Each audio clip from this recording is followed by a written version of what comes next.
not here.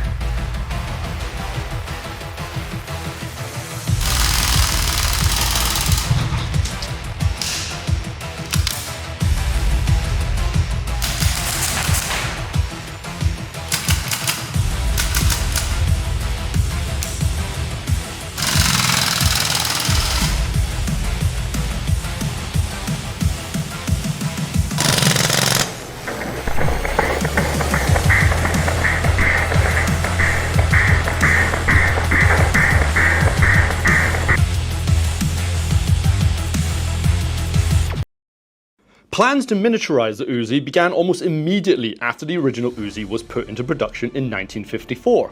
However, any attempt to shrink the gun's components resulted in a vast increase in the rate of fire, something the gun's creator, UZI found to be impractical, and the idea was shelved.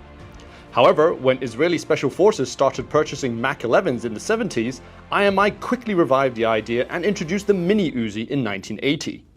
At about a third of the length of the regular Uzi and firing a blistering 950 rounds per minute, the Mini Uzi became wildly popular among shooters, films, and video games. However, like its predecessor, the Mini Uzi was almost completely absent from airsoft, aside from the CO2 KWC. With the success of the Northeast Uzi / MP2 released in 2022, it was only a matter of time before Northeast released a Mini Uzi of their own. And that time is now! Northeast are back and are expanding their Uzi offerings with the first ever full metal gas blowback airsoft Mini Uzi. Now, like its predecessor, it's made from steel and a perfect one-to-one replica of the real thing. So let's get to it.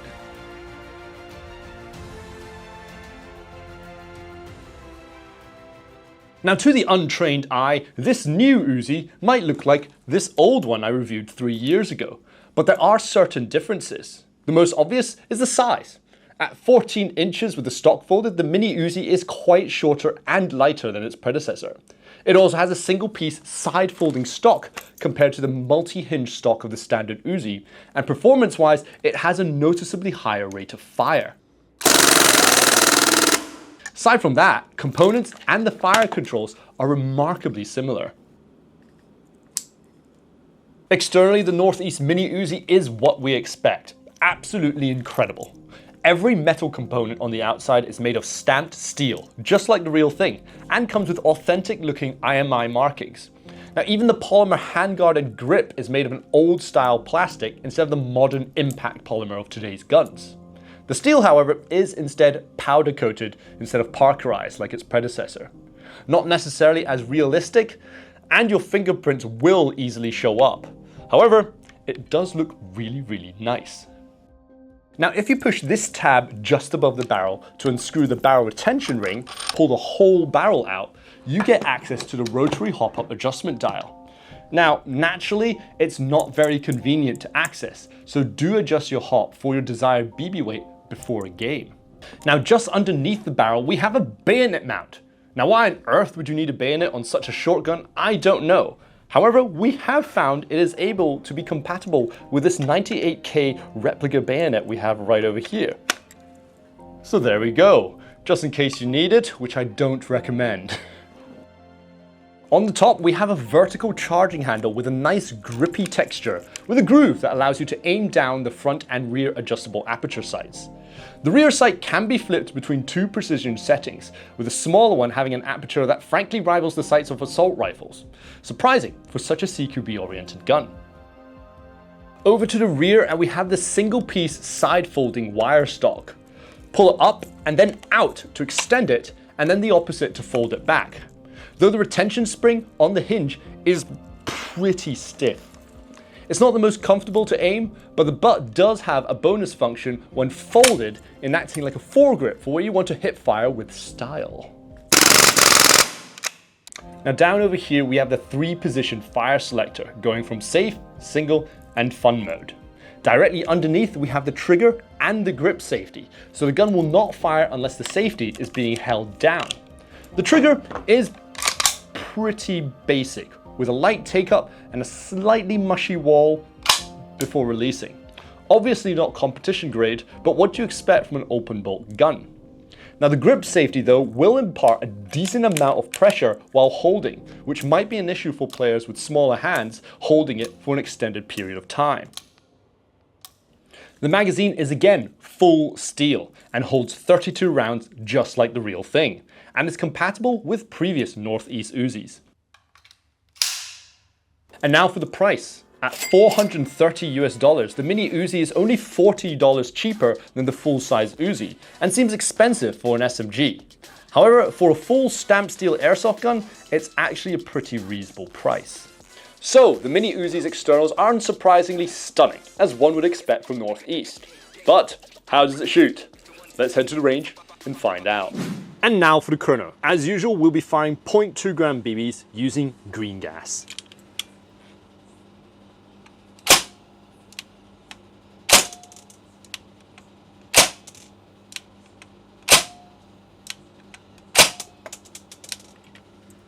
And now for the accuracy test. Here we are at landing zone yet again at their 15-meter range to test this Mini Uzi out with 0.28 gram BBs. So, without further ado, let's get to it, right? Wire stock's a bit basic, but I do have a semi-clear sight picture, and let's do.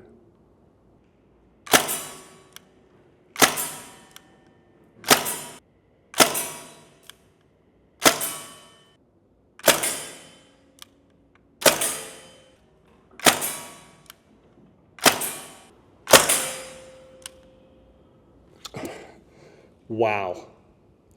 I gotta say that, first things first, the Mini Uzi feels fantastic. It's very fast, it's very snappy, and far lighter than its predecessor. One thing I must note is that the sights are quite crude, and unfortunately, you're going to see that in the results. You know, they're very wide, and the front sight is very thick. You know, you're not gonna be getting very precise shots over extended ranges. But this is an Uzi. It's not supposed to be long range in the first place. Another thing that we've actually noticed is the semi-auto. If you do not commit to pushing the trigger as far back as possible, you will fire 2 rounds, you know, or even a small burst. You need to really commit and pull the trigger fully back if you want to fire semi-auto. So that might present a bit of a, you know, possible safety issue. But as long as you commit and do what it's supposed to do, it will work fine.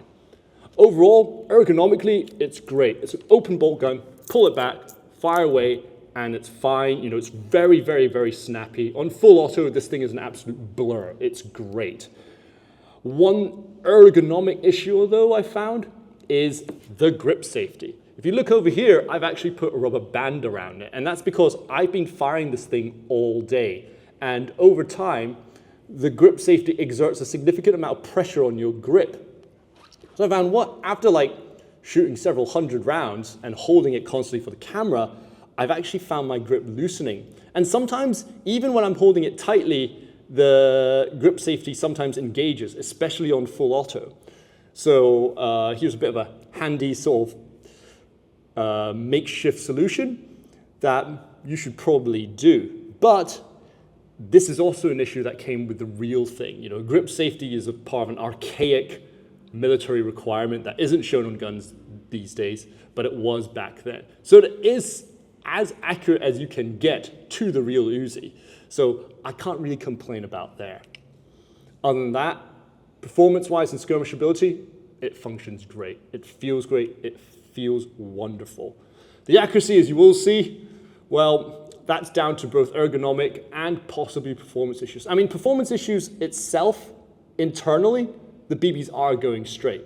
It's the ergonomics that do sometimes interfere with that. And we'll see you over there. So let's get going. All right, let's take a look over here. All right, so 1, 2, 3, 4, 5, 6, 7, 8, 9, 10. So, all of it actually on target.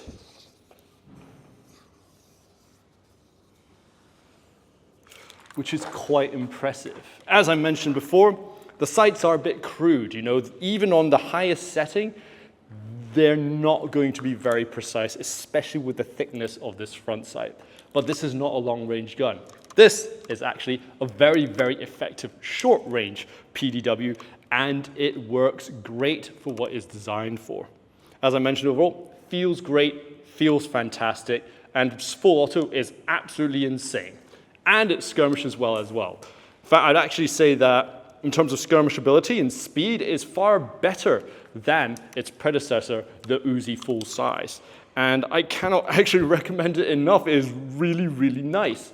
Small ergonomic issues aside, dating from the fact that this was made in the late 70s, it's fantastic and still holds up to many airsoft guns today. So, without further ado, let's head back to the studio. So there we go. It's pretty obvious at this point that the Northeast Mini Uzi is an absolute beast, just like its predecessor, just smaller and faster. Externals are gorgeous with a sturdy, full stamp steel construction, just like the real thing. And performance is pretty decent, albeit it does have a bit of a rapid cooldown if firing on full auto. And the price is quite reasonable considering the qualities and materials used. But the most important thing about this gun is the fact it's a Mini Uzi. A gun that was woefully absent from airsoft despite its popularity, and we're just glad that Northeast has finally done it justice. For this, we give it an outstanding 5 out of 5 stars. So let's hand it over to you guys. What are your thoughts on the Northeast Mini Uzi? Let us know in the comments section below. And for these cool products and many more, visit us at www.redwolfairsoft.com. This is Andrew, out.